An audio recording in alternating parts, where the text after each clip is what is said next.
Chers amis en Christ, bonjour, j'espère que vous allez bien en samedi.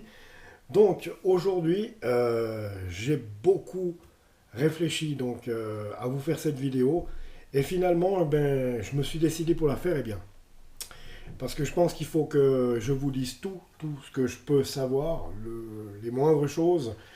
Si je peux les témoigner, il faut que je les témoigne. Et il est vrai que j'ai pas toujours vécu une vie très catholique, on va dire, passez-moi l'expression. Claire, j'ai tout connu. L'alcool, la drogue, les femmes, tout, absolument tout. Et j'ai vraiment vécu loin du Seigneur. C'est-à-dire qu'en 2005, quand j'ai divorcé, vraiment là, je me suis adonné à une vie de débauche et de toutes les façons. Ça, il faut que vous le sachiez. C'est pas bon. Donc, alcool, drogue, femmes, roublardise, enfin, tout ce qui est prescrit, tout ce qui est proscrit, pardon, tout ce qui est interdit, tout ce qui est mal aux yeux du Seigneur. Donc, inutile de vous dire où je serais allé si j'étais mort à ce moment-là, dans cette période-là, entre 2005 et 2010. Donc, effectivement, j'en suis pas fier. Mais il faut que je vous le dise, parce que dans plusieurs rêves que je trouvais bizarres et qui me faisaient très très peur, c'est quand je suis devenu chrétien et que j'ai eu ma conversion, que j'ai compris ce dont à quoi j'avais eu affaire. Je rêvais plusieurs soirs, enfin plusieurs nuits, je rêvais que j'étais attaqué par des démons, on va dire. Aujourd'hui, je peux poser un nom là-dessus, des démons. Il y avait dans ces rêves des personnages petits, plus petits que moi, environ 1m60, 1m70, 70 pour les Français, et qui était vraiment hideux. Vous savez, ce genre de personnage qu'on voit dans les films de science-fiction avec des longues griffes, le visage déformé à faire peur, des yeux maléfiques.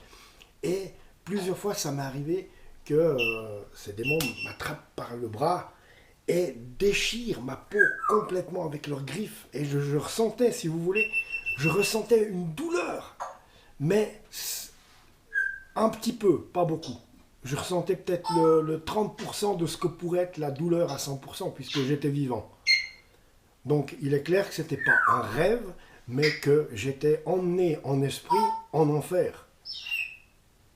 Voilà la vérité. Et je ressentais à 30% la douleur, peut-être 30-40%, je ne peux pas dire. Mais ça faisait très très mal, puis je tirais. Et à ce moment-là, bien sûr, effrayé d'épouvante, je me réveillais. Je me disais, mais qu'est-ce que c'est que ce rêve? Et plusieurs fois, ça m'arrivait. Je me dis, mais pourquoi je rêve toujours de ces créatures qui m'attaquent? En esprit, je pense que quand nous dormons, nous pouvons être attaqués. Si nous n'appartenons pas à Dieu, nous pouvons être attaqués. Et là où la fiction, pas la fiction, mais là où le rêve rejoint la réalité, je vais vous le dire après. Donc il y a eu ces... Je voyais ces créatures et qui faisaient peur, qui faisaient mal. Ils veulent vous déchirer, ils veulent vous tuer. Il y a une haine envers vous. Il y a une haine envers l'homme qui est énorme. Et ils ont une haine envers Dieu qui est énorme aussi. Donc aussi, ça m'est arrivé de me retrouver, je ne sais pas où, donc en enfer. Je ne peux pas décrire un paysage, c'est surtout les personnages. Et là, tout d'un coup, je me fais cerner, donc accosté, je vais dire, par des personnes qui sont vraiment laides, mais justement encore plus petites que moi. 1m70, 1m60. Mais laides, hideuses. Il y en avait un, il avait les yeux complètement déformés, la bouche complètement déformée, enfin, vraiment à faire peur. Avec, vraiment, habillés comme des voyous, comment dire, ouais, vraiment comme des voyous. Là, je parle de démons qui ont apparence humaine, mais vraiment des personnes, mais moches, où vous sentez qu'ils sont mauvais, où vous sentez en les regardant, vous voyez la méchanceté. Ils sentent ils sentent le mauvais, ils sentent l'occultisme, ils sentent le démoniaque. Et ils viennent vers moi, ils étaient deux. Et il y en avait un, il avait l'air, enfin disons que l'autre, il avait plutôt une apparence normale, mais un air mauvais. Puis des yeux, mais mauvais. Avec vraiment un regard où on pouvait sentir, je peux vous dire, la roublardise, la méchanceté. Quand j'y repense, la méchanceté, la roublardise. Et puis vraiment, un cœur mauvais là derrière. Puisqu'on dit toujours que les yeux sont le reflet de l'âme. Mais mauvais.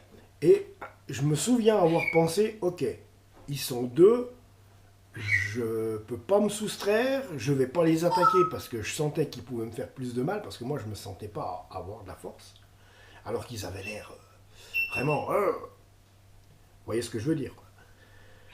Et je me suis dit, bon, je vais faire copain-copain avec eux, comme ça j'aurai la paix. C'est le meilleur moyen de m'en sortir, c'est d'être copain. Alors je dis bonjour, moi c'est Stéphane. Ça va? Puis moi, tout en étant effrayé quand je regardais le gars qui était complètement difforme. Et lui, il me regardait comme ça. Dans ce rêve, hein. Il me regardait comme ça. Et je fais ça va, ouais, moi c'est Stéphane, enchanté. Et puis, il me dit rien, il me regarde, puis il bouge pas. Puis je dis à l'autre, ouais, bonjour, moi c'est Stéphane, comment ça va et tout.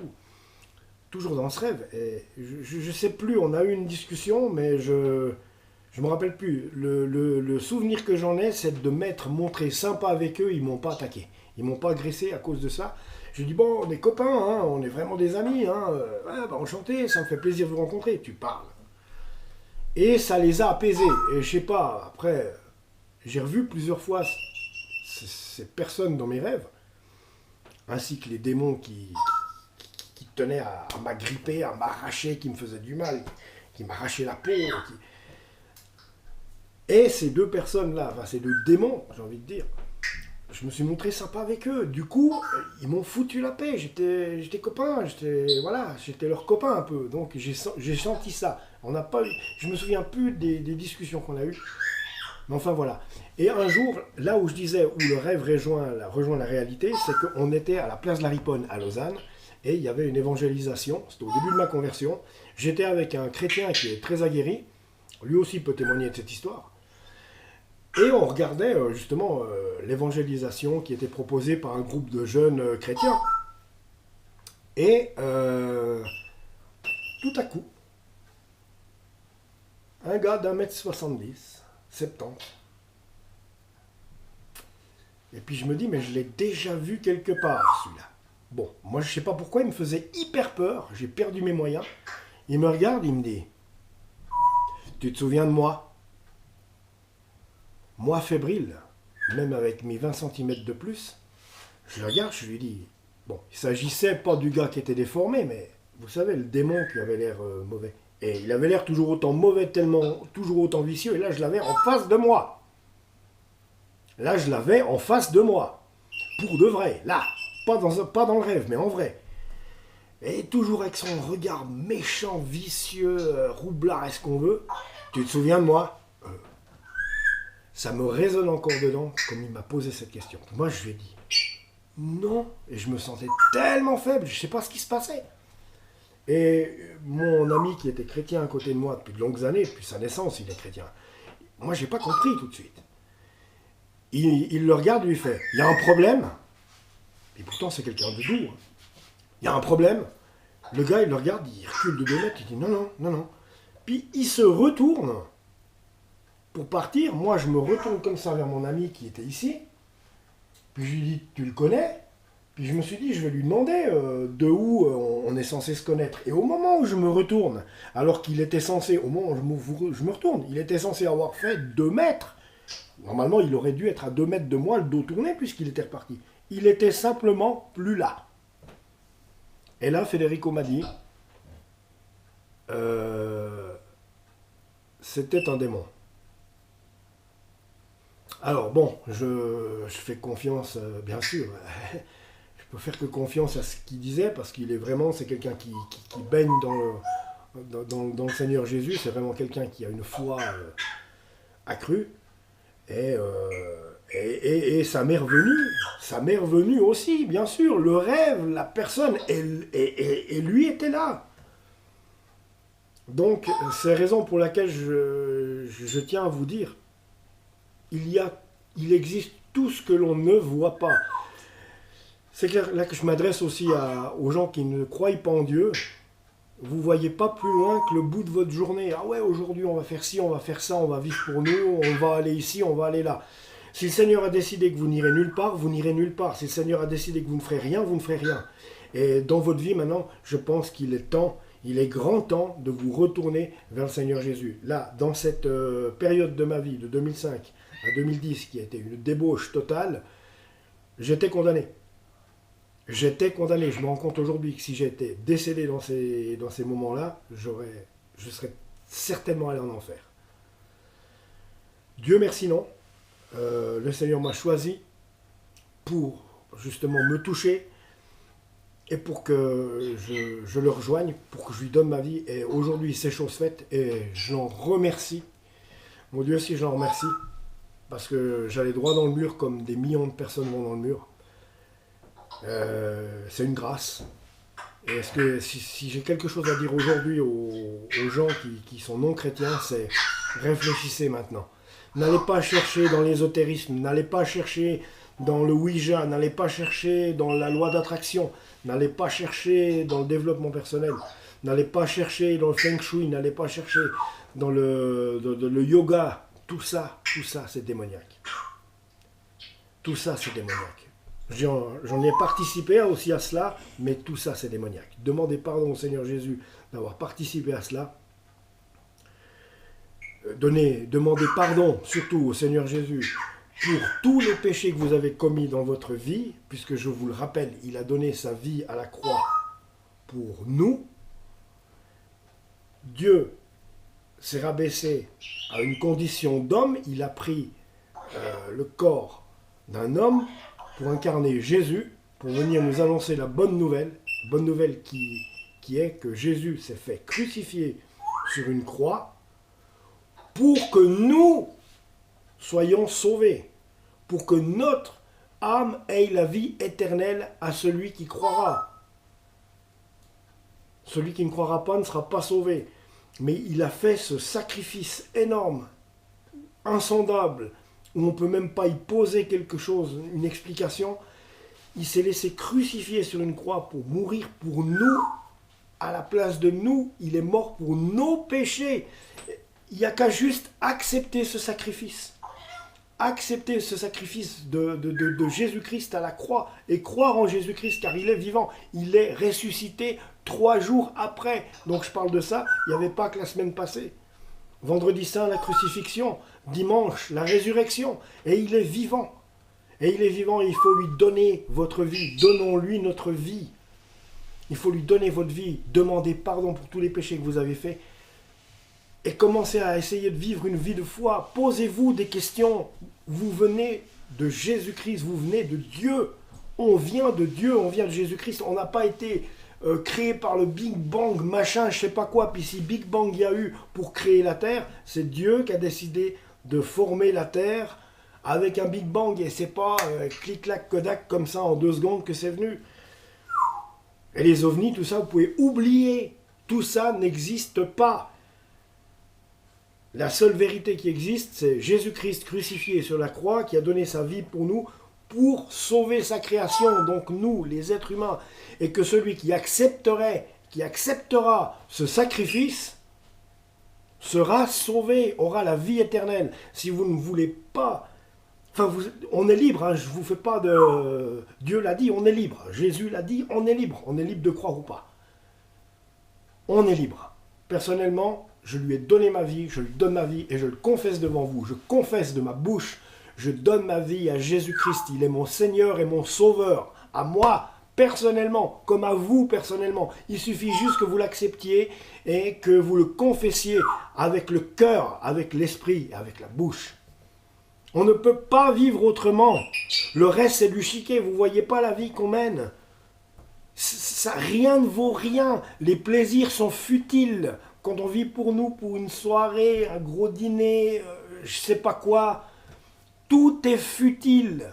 Quand on dit, ah ouais, moi je veux faire une grande carrière, ok, Dieu, s'il a décidé que tu fasses une grande carrière, tu feras une grande carrière. Mais c'est une grâce de lui parce qu'il t'a placé là.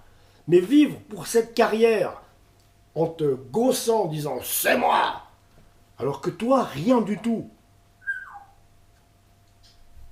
Gloire à Dieu et à personne d'autre.